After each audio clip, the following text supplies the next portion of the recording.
नमस्कार, आर्यन खबर पे आपका स्वागत है। मैं हूं दीपक प्रियदर्शी। बिहार सहित पूरे देश में इस समय वक्फ बोर्ड बिल को लेके अभी घमासान सा मचा है। संसद में इस पर बहस चल रही है। कल लोकसभा में इस पर बहस हुई और लोकसभा से इसे पास किया गया और आज राज्यसभा में ये बिल पेश हुआ। अब इस पर सियासत हो रही है कि इसका फायदा किसे होगा, क्योंकि बिहार की राजनीति करें, बिहार की राजनीति की अगर बात करें तो इस पर मुस्लिम वोट बैंक की राजनीति अगर सबसे अधिक कोई करे तो आरजेडी करती है, लालू प्रसाद यादव की पार्टी करती है और नीतीश कुमार कांग्रेस भी है। जाहिर सी बात है कि आरजेडी, कांग्रेस ये तमाम ऐसी पार्टियां हैं जो बिल का विरोध कर रही हैं, लेकिन नीतीश कुमार जो जिनका मुस्लिम अल्पसंख्यक वोट बैंक के प्रति प्रेम रहा है हमेशा से, वो लगाव देखा है, उन्होंने भी इस बिल का समर्थन किया है। तो आखिर इस संशोधन बिल का बिहार की राजनीति पर कितना असर पड़ेगा और कितना लाभ होगा और बिहार के चुनाव में इसका कितना असर पड़ेगा, इसी पर चर्चा करने के लिए आज मौजूद है हमारे साथ बिहार के वरिष्ठ पत्रकार श्री दीपक कोचगवे जी हैं। दीपक जी, बहुत बहुत स्वागत आपका। दीपक जी, जिस तरह से वक्फ बोर्ड बिल को लेकर अभी पार्लियामेंट में यह मामला चल रहा है और पार्लियामेंट में तो इस पर बहस चल रही है, लेकिन सियासत तो उसके बाहर है। अगर बिहार की बात करें, बिहार की सियासत में अल्पसंख्यक वोट बैंक, खास करके मुस्लिम वोट बैंक का बड़ा वैल्यू है। सब लोग इसे अपनी तरफ लाने की कोशिश में लगे रहते हैं, चाहे लालू प्रसाद यादव हो, चाहे कांग्रेस हो, चाहे नीतीश कुमार हो। अब तो नीतीश कुमार ने भी इसका सपोर्ट कर दिया है इस बिल का। क्या लगता है किसको फायदा पहुंचाएगा, किसको नुकसान हो जाएगा? देखिए दीपक जी, कल जो देर रात करीब 1:30 बजे के आसपास जब वोटिंग समाप्त हुई और वोटिंग में ये नतीजा निकल गया 288 और 232, तो उसमें पार्लियामेंट में मामला हो गया। आज राज्यसभा में मामला चल रहा है। ये देखने की बात होगी कि राज्यसभा में इसे कैसे पास कराया जाएगा। हालांकि 2 मिनट इसको बोल दूं कि 288 वोट अगर आया है बीजेपी को, तो फिर 293 की संख्या थी और व्हीप जारी था। तो 293 तो वोट में नहीं आ पाए, 288 आए, तो इसका मतलब है कि 5 वोटों की इनकी कमी हुई। और उसी तरह से गठबंधन जो था उसके 232 थे, 235 का स्कोर है, 232 आए। तो आखिर बीजेपी ने इसको नीतीश कुमार और चंद्रबाबू नायडू के सहयोग से जीत लिया। और कोई तोड़-फोड़ नहीं मचा पाई विपक्ष को कि हाँ, विपक्ष से भी किसी को अंतरात्मा की आवाज़ हो, तो कुछ लोग पलट के आ जाएँ। और विपक्ष इंटैक्ट रहा, सिर्फ 2-3 छोड़ के। अगर 3 इधर प्लस होता तो 288 से ऊपर जाता। तो चलिए, ये बात हो गई कि ये बिल पास हो गया और नीतीश कुमार और चंद्रबाबू नायडू के सहयोग से।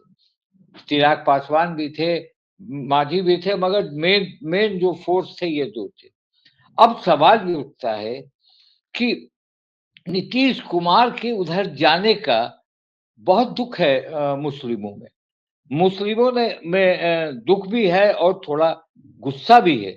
दुःख इस बात का है कि मुस्लिम समुदाय जो है नीतीश कुमार को सेकुलर नेता मानता रहा है और यह भी मानता रहा है कि उनके छाया में हम महफूज थे और कुछ ऐसा नहीं होता था। और जिस तरह से विरोध हुआ था 7 लोगों का, 7 संगठनों का, उसके बाद नीतीश कुमार जब ईद की नमाज में भी गए थे, तो लोगों को लगा था कि नहीं, नीतीश कुमार इस पर समझौता नहीं करेंगे, क्योंकि नीतीश कुमार का कम्युनलिज्म, करप्शन और क्राइम, ये 3 सी था।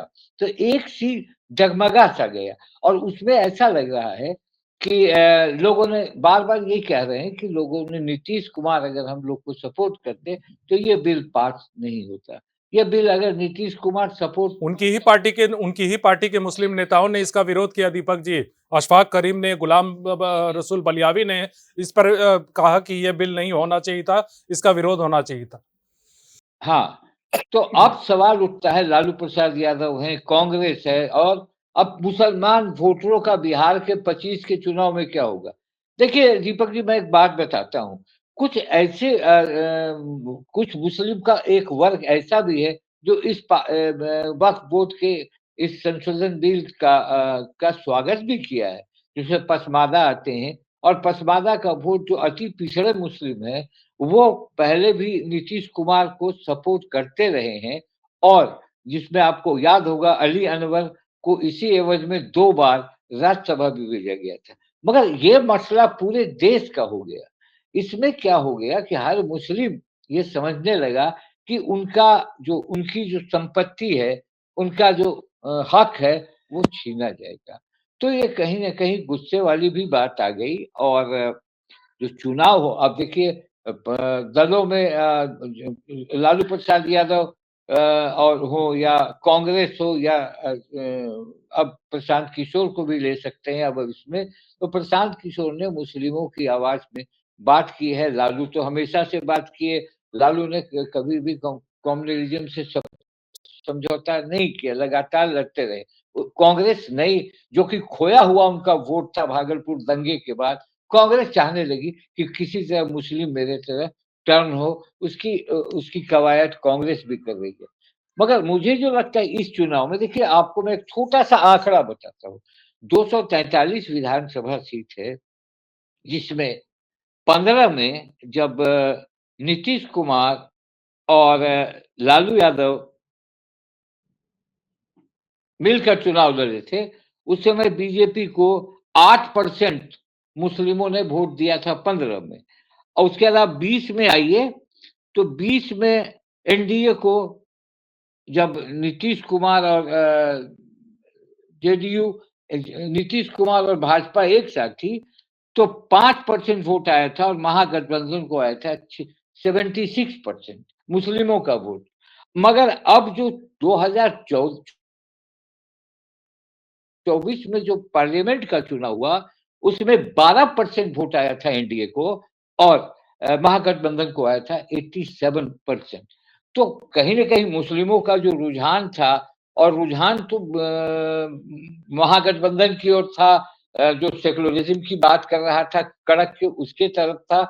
तो अब जिस तरह से बात हुई है, तो अब यहाँ यहाँ की बात में जो मैं समझता हूँ, देखिए बीजेपी ने को कोई लॉस और कोई गेन नहीं है। वो गेम उन्होंने खेला है, और ये गेम खेला है, उन्हें मुस्लिम तो वोट देता नहीं, उनके पास कोई मुस्लिम मंत्री भी नहीं, मुस्लिम सांसदों को की भी संख्या नहीं के बराबर, राज्य में भी देखिए मुस्लिमों की मंत्रिमंडल में कोई जगह नहीं। तो वो तो मान कर चलते हैं कि मुझे मुस्लिमों का वोट नहीं मिलेगा। दीपक जी, आखिर इस जो अभी बिल है, जो नीतीश कुमार का जो स्टैंड है, जाहिर सी बात है चाहे किस भी वजह से लिया हो, लेकिन इस स्टैंड से मुझे लगता है कि अगर किसी को सबसे ज्यादा नुकसान होगा तो वो नीतीश कुमार ही है। नहीं, नुकसान तो नीतीश कुमार के पार्टी को होगा ही, नीतीश कुमार के जनता दल यूनाइटेड को होगा। देखिए सबसे बड़ा सवाल यहाँ पर ये उठता है कि जिस तरह का ये बिल आया है, और नीतीश कुमार ने के बारे में तो जो छवि है मुस्लिमों में, वो छवि है कि सेक्युलर माइंडेड के हैं, और हम उनके ये में बहुत महफूज रहते हैं, और ये और ये मामला था भी, ऐसा नहीं था। नीतीश कुमार बीजेपी के साथ भी होते थे, तो मुस्लिम उनको जो प्रोग्रेसिव मुस्लिम हैं, जो पसमादा हैं, वो सब वोट करते थे।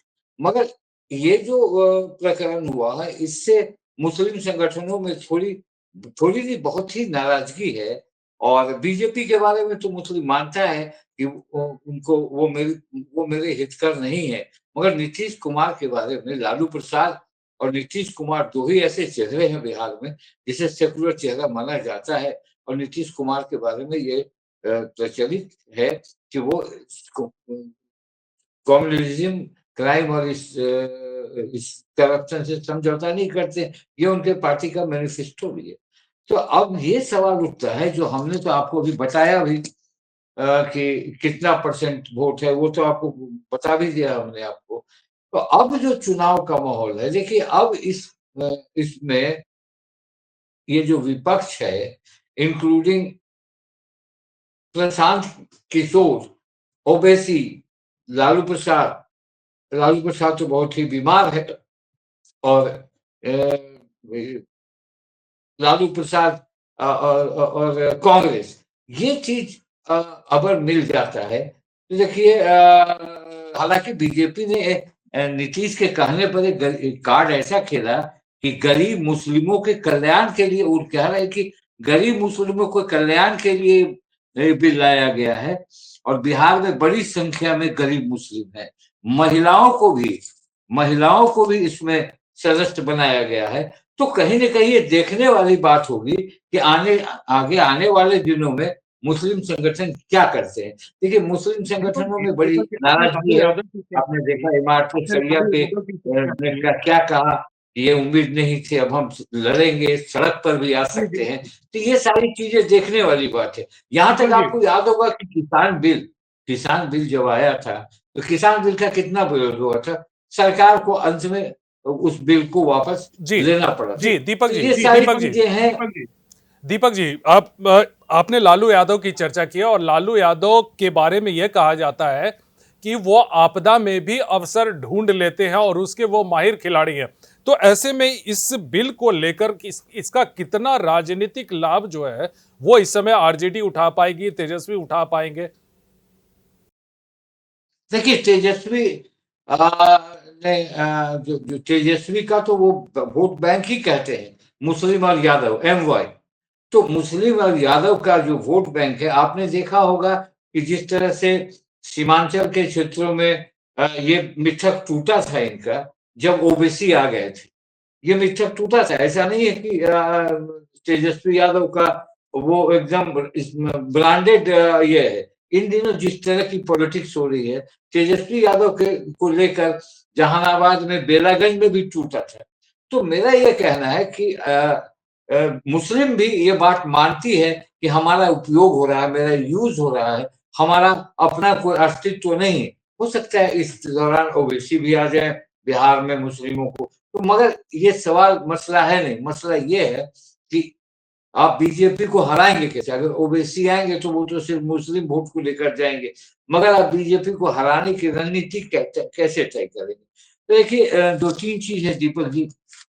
एक तो है कि जिस तरह से उसमें पॉइंट्स हैं, उस पॉइंट को गौर के करके देखिएगा, तो नीतीश कुमार का के द्वारा दिए गए चीजों का संशोधन है, मगर उतना नहीं है जितना उन्होंने दिया था कि ये संशोधित किया जाए। मगर इस बात का सदमा है मुस्लिमों में कि नीतीश जी ऐसा क्यों कर गए। नीतीश जी ने के से लोगों को बड़ी उम्मीद थी, बड़ी लेकिन ये थी कि नीतीश जी इस बिल के जरिए बीजेपी ने लालू यादव को भी टारगेट किया है। अमित शाह ने कल कहा कि लालू यादव ने मांग की थी, वीडियो इस समय वायरल है, कि वक्फ बोर्ड के मुद्दे पे कड़ा कानून जो है वो लाया जाना चाहिए। हालांकि उन्होंने यूपीए पर, वहां जो कांग्रेस के लोग थे उन पर अटैक किया कि आप लोग नहीं कर सके, लेकिन लालू यादव की मांग हम लोगों ने पूरी की, पीएम मोदी ने पूरी की।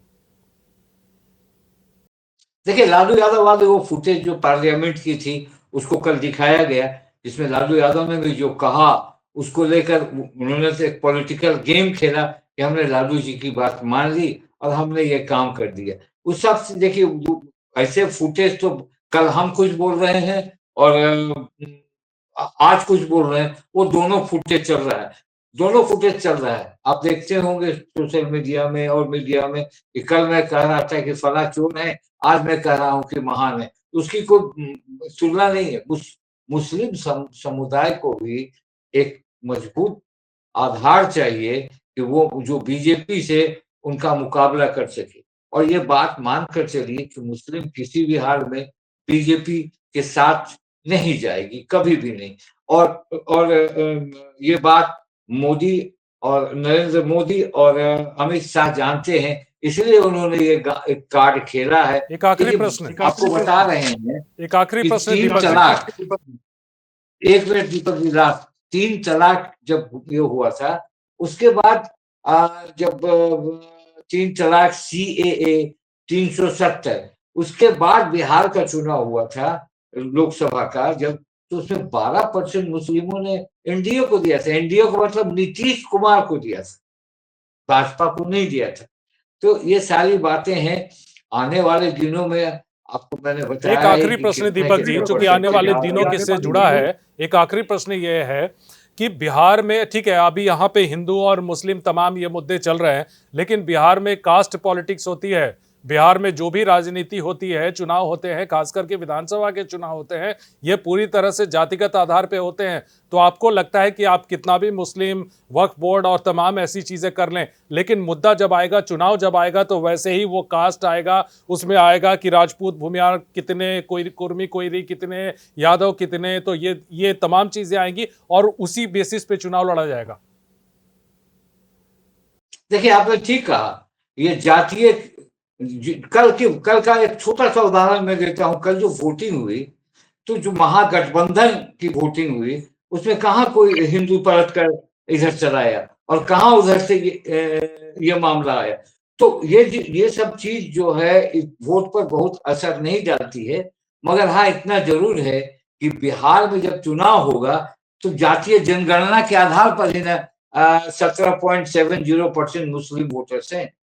तो जात पात की राजनीति तो होगी और उसके बिना बिहार का चुनाव नहीं हो पाता है और ना हो पाएगा। जाहिर सी बात है कि इसके बिना बिहार का चुनाव नहीं होगा, लेकिन फिलहाल इस पर राजनीति जबरदस्त है, वक्फ बोर्ड बिल पर, और इस पर अभी राजनीति चलेगी। आने वाले दिनों में किसको नफा होगा, किसको नुकसान होगा, ये देखने की बात होगी। फिलहाल इस चर्चा में भाग लिए दीपक कोचगवे जी, आपका बहुत बहुत धन्यवाद।